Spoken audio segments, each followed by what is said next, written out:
प्रिय छात्रों, हिंदी के इस शिक्षण सत्र में आपका हार्दिक स्वागत है।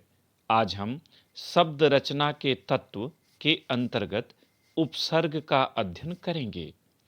बोर्ड परीक्षा में इससे संबंधित प्रश्न 3 अंकों का पूछा जाता है।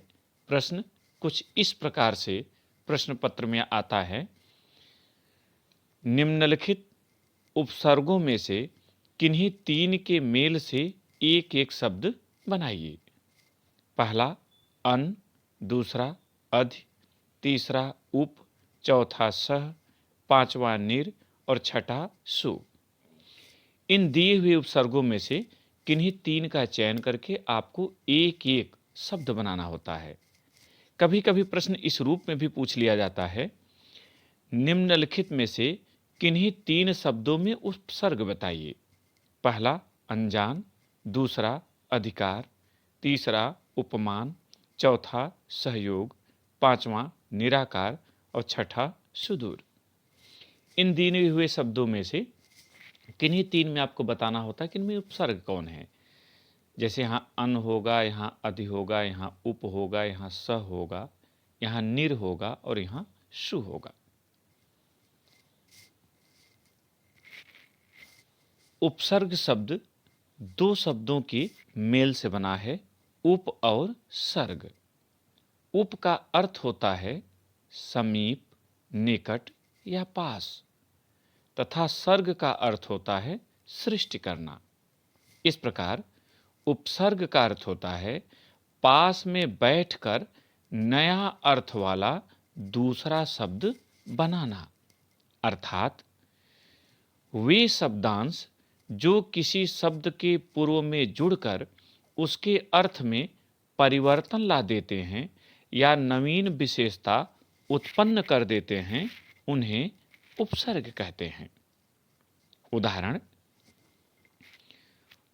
प्र उपसर्ग जब हार शब्द के साथ जुड़ता है तो प्रहार बनता है। इसी तरह अप उपसर्ग जब मान शब्द के साथ जुड़ता है तो अपमान शब्द बनता है।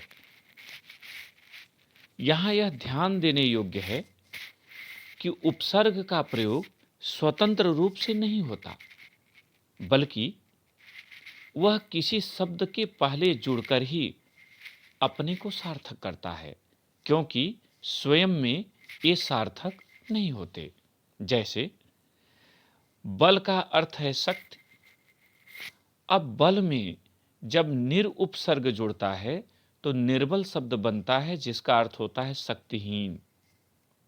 शक्तिहीन अर्थात कमजोर।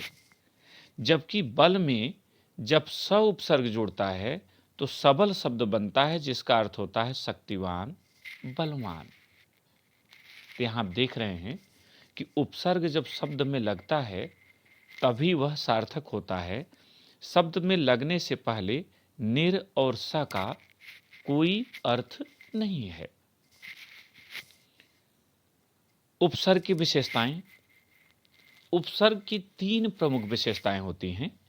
पहला, मूल शब्द के साथ जुड़कर उसके अर्थ में नई विशेषता उत्पन्न करना।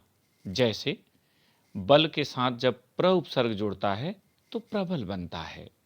शासन के साथ जब अनु उपसर्ग जुड़ता है तो अनुशासन बनता है। दूसरा, मूल शब्द के साथ जुड़कर उसके अर्थ को बदल देना या उलट देना। जैसे यश के साथ जब अप उपसर्ग लगता है तो अपयश बनता है, यह यश का उल्टा है। उसी तरह सत्य शब्द के साथ जब अ उपसर्ग जुड़ता है तो असत्य शब्द बनता है, यह सत्य का उल्टा है। तीसरा, मूल शब्द के साथ जुड़कर उसके अर्थ में खास परिवर्तन न करके मूल अर्थ को ही विशिष्टता प्रदान करना। जैसे भ्रमण के साथ परि उपसर्ग जुड़ने पर परिभ्रमण शब्द बनता है, जिसका अर्थ भ्रमण ही है। उसी तरह शुद्ध के साथ वी उपसर्ग जुड़ता है और विशुद्ध रूप बनता है, इसका भी भाव शुद्ध ही है। उपसर्ग शब्द निर्माण की प्रक्रिया में बड़ा ही सहायक होता है। एक ही मूल शब्द अलग अलग उपसर्गों की सहायता से अलग अलग अर्थ प्रकट करता है। जैसे हार शब्द को लीजिए। हार में जब प्र उपसर्ग जुड़ता है तो प्रहार शब्द बनता है और अर्थ होता है चोट करना। जबकि आ के जुड़ने पर आहार बनता है और अर्थ होता है भोजन। वी जुड़ने पर बिहार बनता है और अर्थ होता है भ्रमण। उप जुड़ने पर उपहार बनता है और अर्थ होता है भेंट। परि जुड़ने पर परिहार बनता है और अर्थ होता है तिरस्कार। इसी तरह सम जुड़ने पर संहार बनता है जिसका अर्थ होता है नाश। इस प्रकार एक ही शब्द में अलग अलग उपसर्ग जुड़कर अलग अलग अर्थ देते हैं। उपसर्ग के प्रकार। हिंदी में 3 प्रकार के उपसर्गों का प्रयोग होता है। पहला, संस्कृत के उपसर्ग जैसे प्र, अप, सम आदि। इनसे बने शब्द हैं प्रबल, अपमान, संगम आदि। दूसरा, हिंदी के उपसर्ग अन, उन, भर आदि। इनसे बने शब्द हैं अनमोल, 29, भरपेट आदि। तीसरा, विदेशज उपसर्ग जो विदेशी भाषाओं से आए हुए हैं जैसे अरबी, फारसी, अंग्रेजी आदि।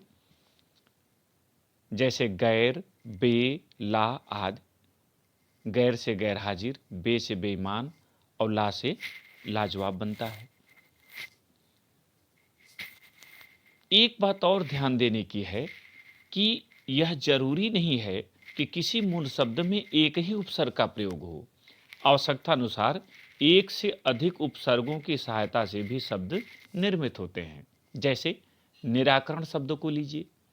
निराकरण में पहला उपसर्ग है निर और दूसरा है आ, और करण मूल शब्द में मिलकर के बनते हैं निराकरण। उसी तरह प्रत्युपकार, प्रति पहला उपसर्ग है, दूसरा उप है और कार में मिलने से बनता है प्रत्युपकार। या सम पहला उपसर्ग, दूसरा आ, ये दोनों जब चार में मिलते हैं तो बनता है समाचार।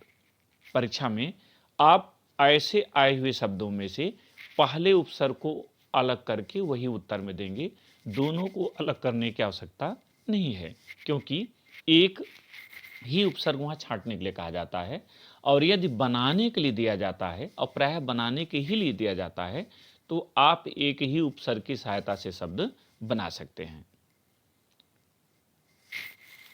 यद्यपि उपसर्गों की संख्या कई है, संस्कृत में 22, हिंदी में 10, तो विदेशज कुल 12 प्रमुख उपसर्ग हिंदी में प्रयुक्त होते हैं, किंतु यहाँ कक्षा 10 के पाठ्यक्रम में निर्धारित उपसर्गों की चर्चा की जा रही है, जिससे आप भ्रमित न हों और अपने पाठ्यक्रम को अच्छे से तैयार कर सकें।